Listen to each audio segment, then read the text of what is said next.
Rose Joan Blondell, August 30, 1906 to December 25, 1979, was an American actress who performed in film and television for 50 years. Blondell began her career in vaudeville. After winning a beauty pageant, she embarked on a film career, establishing herself as a pre-code staple of Warner Brothers Pictures in wisecracking, sexy roles, appearing in more than 100 films and television productions. She was most active in film during the 1930s and early 1940s, and during that time co-starred with Glenda Farrell, a colleague and close friend, in 9 films. Blondell continued acting on film and television for the rest of her life, often in small, supporting roles. She was nominated for an Academy Award for Best Supporting Actress for her performance in The Blue Veil, 1951. Near the end of her life, Blondell was nominated for a Golden Globe for Best Supporting Actress for her performance in Opening Night, 1977. She was featured in 2 more films, the blockbuster musical Grease, 1978, and Franco Zeffirelli's The Champ, 1979, which was released shortly before her death from leukemia. Rose Joan Blondell was born in New York City to a vaudeville family. Her birthdate was August 30, 1906, but was misrepresented as 1909 by Blondell earlier in her career and sometimes later conflated with the true year, including in her obituaries. Her father, Levi Bluestein, a vaudeville comedian known as Ed Blondell, was born in Poland to a Jewish family in 1866. He toured for many years starring in Blondell and Fennessy's stage version of the Katzenjammer Kids. Blondell's mother was Catherine, known as Catherine or Katie Kane, born in Brooklyn, Kings County, New York, later Brooklyn, New York City, on April 13, 1884, to Irish-American parents. Joan's younger sister, Gloria Blondell, also an actress, was married to film producer Albert R. Broccoli. Joan also had a brother, Ed Blondell, Jr., citation needed. Joan's cradle was a property trunk as her parents moved from place to place. She made her first appearance on stage at the age of 4 months when she was carried on in a cradle as the daughter of Peggy Astaire in The Greatest Love. Her family comprised a vaudeville troupe, the Bouncing Blondells. Joan had spent a year in Honolulu, 1914-15, and 6 months in Australia and had seen much of the world by the time her family stopped touring and settled in Dallas, Texas, when she was a teenager. Using the name Rosebud Blondell, she won the 1926 Miss Dallas pageant, was a finalist in an early version of the Miss Universe pageant in May 1926, and placed 4th for Miss America 1926 in Atlantic City, New Jersey, in September of that year. She attended Santa Monica High School, where she acted in school plays and edited the school yearbook. While there, she gave her name as Rosebud Blondell, and when she attended North Texas State Teachers College, now the University of North Texas, in Denton in 1926 to 1927, where her mother was a local stage actress.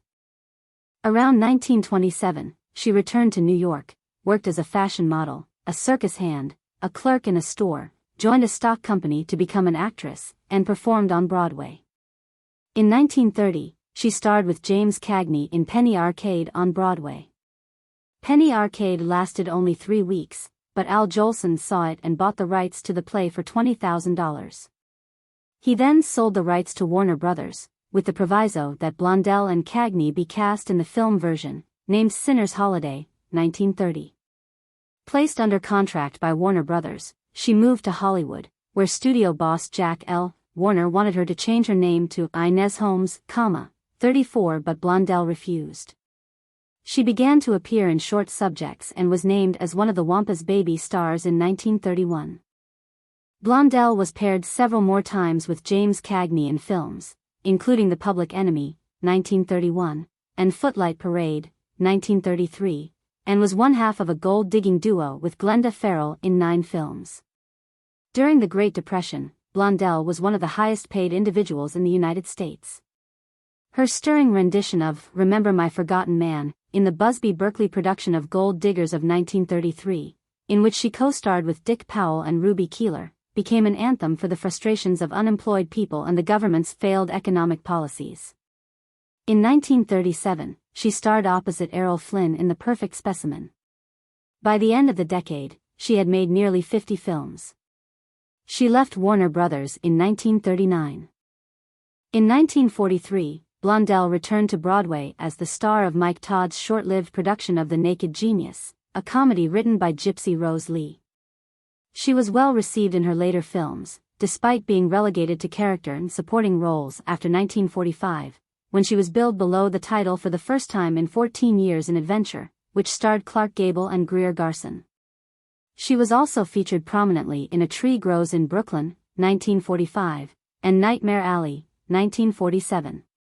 In 1948, she left the screen for 3 years and concentrated on theater, performing in summer stock and touring with Cole Porter's musical, Something for the Boys.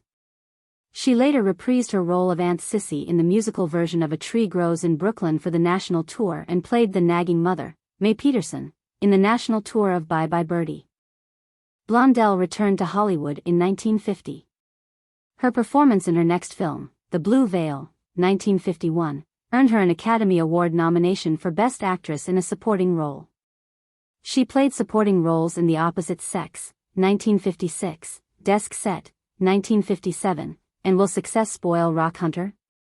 1957, she received considerable acclaim for her performance as Lady Fingers in Norman Jewison's The Cincinnati Kid, 1965, garnering a Golden Globe nomination and National Board of Review win for Best Supporting Actress. John Cassavetes cast her as a cynical, aging playwright in his film Opening Night, 1977. Blondell was widely seen in 2 films released not long before her death, Grease, 1978, and the remake of The Champ, 1979, with Jon Voight and Rick Schroeder. She also appeared in 2 films released after her death, The Glove, 1979, and The Woman Inside, 1981. Blondell also guest-starred in various television programs, including 3 1963 episodes as the character Aunt Wynn in the CBS sitcom The Real McCoys, starring Walter Brennan and Richard Crenna. Also in 1963, Blondell was cast as the widowed Lucy Tudeine in the episode, The Train and Lucy Tudeine, on the syndicated anthology series, Death Valley Days, hosted by Stanley Andrews. In the storyline, Lucy sues a railroad company, against great odds, for causing the death of her cow. Noah Beery Jr. was cast as Abel. In 1964, she appeared in the episode, What's in the Box, of The Twilight Zone. She guest-starred in the episode, You're All Right, Ivy, on Jack Palant's circus drama, The Greatest Show on Earth, which aired on ABC in the 1963-64 television season. Her co-stars in the segment were Joe E. Brown and Buster Keaton. In 1965, she was in the running to replace Vivian Vance as Lucille Ball's sidekick on the hit CBS television comedy series The Lucy Show. Unfortunately, after filming her second guest appearance as Joan Brenner, Lucy's new friend from California, Blondell walked off the set right after the episode had completed filming when Ball humiliated her by harshly criticizing her performance in front of the studio audience and technicians. Blondell continued working on television. In 1968, she guest-starred on the CBS sitcom Family Affair, starring Brian Keith. She replaced Bea Benaderet, who was ill, for one episode on the CBS series Petticoat Junction. In that installment, Blondell played Florabelle Campbell, a lady visitor to Hooterville, who had once dated Uncle Joe, Edgar Buchanan, and Sam Drucker, Frank Cady. That same year, Blondell co-starred in all 52 episodes of the ABC Western series Here Come the Brides, set in the Pacific Northwest of the 19th century. Her co-stars included singer Bobby Sherman and actor-singer David Soul. Blondell received 2 consecutive Emmy nominations for Outstanding Continued Performance by an Actress in a Dramatic Series for her role as Lottie Hatfield. In 1971, she followed Sada Thompson in the off-Broadway hit The Effect of Gamma Rays on Man in the Moon Marigolds, with a young Swizzy Kurtz playing one of her daughters. In 1972, she had an ongoing supporting role in the NBC series Banyan as Peggy Revere, who operated a secretarial school in the same building as Banyan's detective agency. This was a 1930s period action drama starring Robert Forster in the title role. Her students worked in Banyan's office, providing fresh faces for the show weekly. The series was replaced mid-season. Blondell has a motion picture star on the Hollywood Walk of Fame for her contributions to the film industry. Her star is located at 6311 Hollywood Boulevard. In December 2007, the Museum of Modern Art in New York City mounted a retrospective of Blondell's films in connection with a new biography by film professor Matthew Kennedy, and theatrical revival houses such as Film Forum in Manhattan have also projected many of her films recently. She wrote a novel titled Center Door Fancy, New York, Delacorte Press, 1972, which was a thinly disguised autobiography with veiled references to June Allison and Dick Powell. 10. Blondell was married 3 times, first to cinematographer George Barnes in a private wedding ceremony on January 4, 1933, at the First Presbyterian Church in Phoenix, Arizona. They had 1 child, Norman Scott Barnes, who became an accomplished producer, director, and television executive known as Norman Powell. Joan and George divorced in 1936. On September 19, 1936, she married Dick Powell, an actor, director, and singer. They had a daughter, Ellen Powell, who became a studio hair stylist, and Powell adopted her son by her previous marriage under the name Norman Scott Powell. Blondell and Powell were divorced on July 14, 1944. Blondell disliked Powell's next wife, June Allison, but they later appeared together in The Opposite Sex, 1956. On July 5, 1947, Blondell married producer Mike Todd. Her marriage to Todd was an emotional and financial disaster that ended in divorce in 1950. She once accused him of holding her outside a hotel window by her ankles.